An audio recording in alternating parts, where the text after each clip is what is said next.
For years, Kurt and Rhonda Mann felt secure in their finances. They owned a profitable apartment complex and had just bought a Mexican restaurant.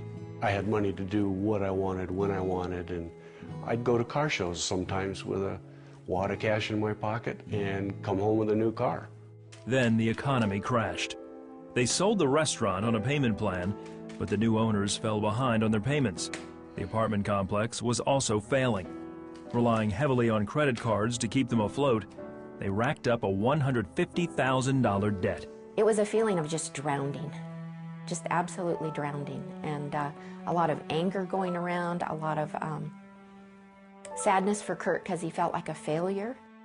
They put their apartment building up for sale, but no one was interested. They couldn't pay their home mortgage and thought they might lose everything, including their marriage. I was afraid for our relationship, that we might not be able to put these pieces back together again. That's when Kurt and Rhonda started watching the 700 Club and learned about the importance of giving the first 10% of their income to God. At first, Rhonda wasn't too thrilled about the idea. If I couldn't put food on my table, if I couldn't put gas in the car, if we couldn't live day to day, then why should we be tithing? I just knew that I should be doing that because He's provided the money in the first place. After seeing how much Operation Blessing and Orphans Promise helped people, they decided to give to the 700 Club. They also sold some of the things they used to consider their prized possessions. I sold a couple of hot rods, sold lift out of my shop and a bunch of other equipment. We sold my wife's car just to try to keep going. We were really tithing at this time. We were just really praying. We were really believing. And the apartment complex sold. They also got good news when they called their creditors.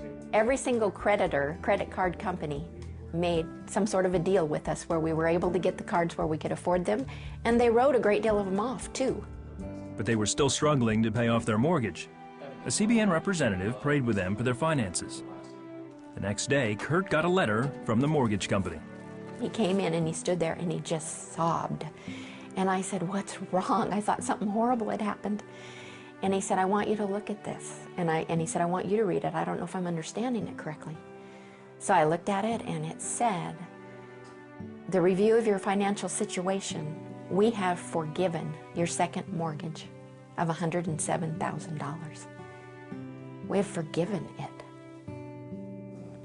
And we both just stood there and cried. He took us by the hand and more than fed us. Giving to God first and watch what He does. Oh my gosh. And that's all I can say is, oh my gosh. He has done and blessed us and given us a freedom and a peace. Unbelievable.